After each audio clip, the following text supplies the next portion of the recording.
All right, the final episode of the Testament. Well, the for this season. I didn't even realize it was the last episode either, but here we are. It starts off with Agnes going to school after the situation that happened with Becca coming to her house after she killed her father. The girls are already inside school and they're trying to figure out what happened because there's been buzz. Shaunamite is trying to figure out what happened.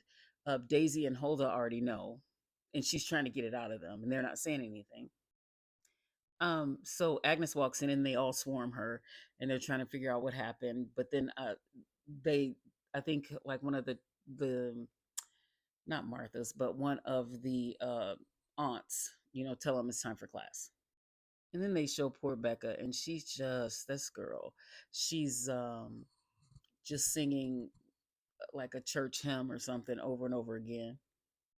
Aunt Lydia goes to this commander and she's like, "What are we going to do about Becca?"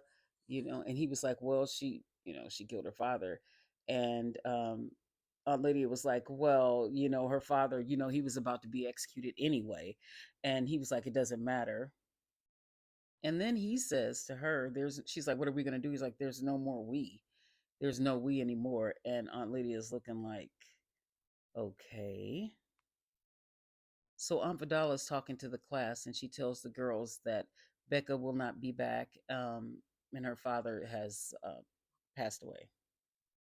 Agnes gets upset, and she runs outside, and she sees Garth, and she asks him what happened to Becca. You should know what happened to her. He said he didn't know. She was like hitting him in his chest, and then she just collapsed and started crying. She wanted to be comforted, and he didn't really want to put his arms around her to comfort her. He wanted to comfort her, but he knew the way things are there that he couldn't. But he actually did kind of put his hands on her to comfort her. And then this aunt came out and she was like, "Get your hands off of her." And he was like, "I won't. She's upset. Her, you see, what happened to her friend. Give her some grace." And so she kind of backs off a little bit, but she tells Agnes to get it together. She can't go in there looking, upset like that. And Agnes pulls herself together.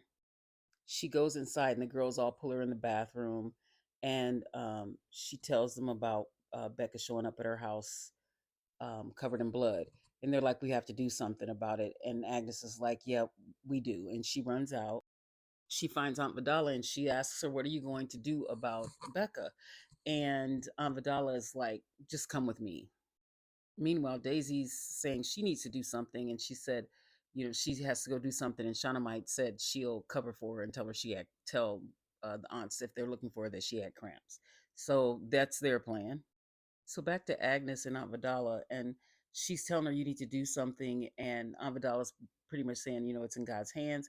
And Agnes is just calling her out and saying, you guys taught us, this and that, and you're not keeping your word, and you're supposed to be an instrument of God, and you should be helping her. And basically, she is getting through to her. She Agnes is getting through to Aunt Vidala. But before Agnes, well, she's getting through to her. You see her eyes; she's tearing up because she knows, and she says, "I'll pray for Becca." And Agnes said, "I prayed that she would have people that would help her," and then she left.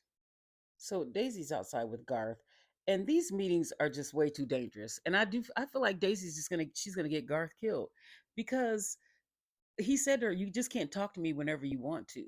Like she's being so, I feel like she's being so reckless. Like I get it. I get that she's upset about everything that's going on, but come on, there's a plan and a method to this madness. Like you're endangering people. And June was like that too. If I remember, she was like that in Handmaid's Tale. She was kind of reckless like that. Um, so she tells him she doesn't care. She quit. She doesn't care about Mayday. She just cares about the girls' rights. And then that's how their conversation ends. So the commander, I think is his name Commander Weston. Well, anyway, he shows up at the house that her Agnes's fiance, and he wants to check on them. And then there's her mom in the center of everything. He senses she's in the way, and he was like, "Can you get us some tea or something?" So her mom leaves, and then he tells Agnes, he asks her how she's doing, and she's not really wanting to say much. And he said, "Your problems are my problems. We're about to be married." Weird. And she says, "Well," he said, "And I'd like to help you." She said, "Do you mean that?" And she asked him if he could help with Becca. He's like, "Oh, well, I can't help you with that." But then she says, "What if because he says he talks about what Becca did, and she said, "Well, what if or like she broke the laws or something like that." And Agnes said her dad did it first. Her father did it first. And he said, "Well, what if would you help her if she was trying to help your future wife?" And that's when she told him she was one of the girls that I forgot her father's name that he hurt. And then he looked really shocked. He said, "Did your parents know?" And she said, "No, they don't know." And he just seemed to really, I don't know, but taken aback he was. So that was into that conversation. My thing is, where are they stand? Like, where do they keep the like Garth and the Guardians? I guess where he's like out in the open like that with that equipment and how he's smoking all the time. Like, where are they? But anyway, he's listening to the radio and there's a message going through to him, or a message sent out there, and it's June, and she says, "We'll take care of the uh, what they call her, the loose cannon," which meaning Daisy. So Daisy gets a note in the honey, and it says, "Be here at 10 bells." So Commander Weston, I hope I'm saying his name right. Commander Weston did help with Becca, and he brought her home just for a little bit. She's still going to have to face what she did, and but he told the mom she could be there with them, but she'd be under 24-hour surveillance. So he did help with her. It's like you want to think they have a heart, like him and Agnes's dad. You kind of think they're probably the better ones, but they're all terrible. But I mean, I guess out of the lesser of the evils, you know. So they get Daisy out. They sneak her out in the middle of the night, and she goes to meet June. Daisy doesn't know it, but June's getting her out of Gilead, and she's like, no, because she's become friends with these girls. She doesn't want to leave. She can help them, and June told her, basically, you're a loose cannon. You're defying everybody. You're threatening Mayday. You're gonna get somebody killed. And she goes on about the girls and how she can help the girls and how they're very, June said they don't know they want to be saved. You can't save them because they don't know they need to be saved. And she's telling them that the girls can be saved. And um then she talks about what everyone's doing for everyone, and she's like, Becca would do anything for Hannah, or not Hannah, anything for Agnes. And that's when June turns around and she's like, Agnes, because she knows that's Hannah's name. And so she's like, is she your age? And then that's when Daisy puts it together. She's like, oh, that's your daughter.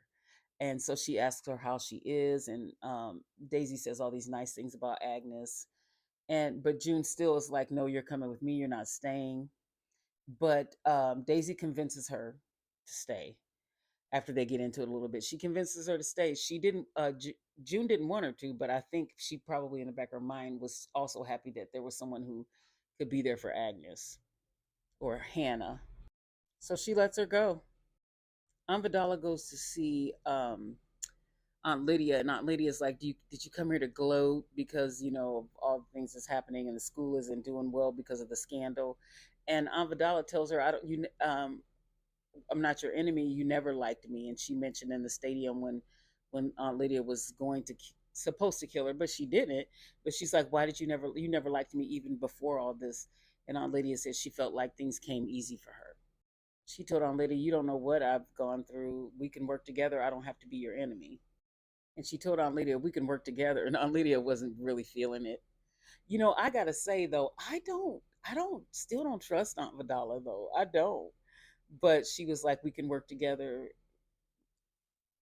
So the next scene is them bringing back Daisy, and I was wondering how they were going to get her back because the plan was for her to not come back. So Garth finds her and he's like, "They already know you're gone. Just listen to me." He told her to take a smoke of a cigarette. He said, "Just let me." And she was like, "What are you talking about?" He's like, "Just listen to me for once." I'm like, "Yeah, dang." So he yells, "I got her!" And so it looks like she was just outside smoking and she shouldn't have been. So that worked. And she was talking to Aunt Lydia, and she told Aunt Lydia, "I just really, I'm sad about what happened, and that's why I went outside to take a smoke." And Aunt Lydia believes her for the most part. But while she was talking to Aunt Lydia, and she was talking about how you should love how a mother would do anything for her kids, and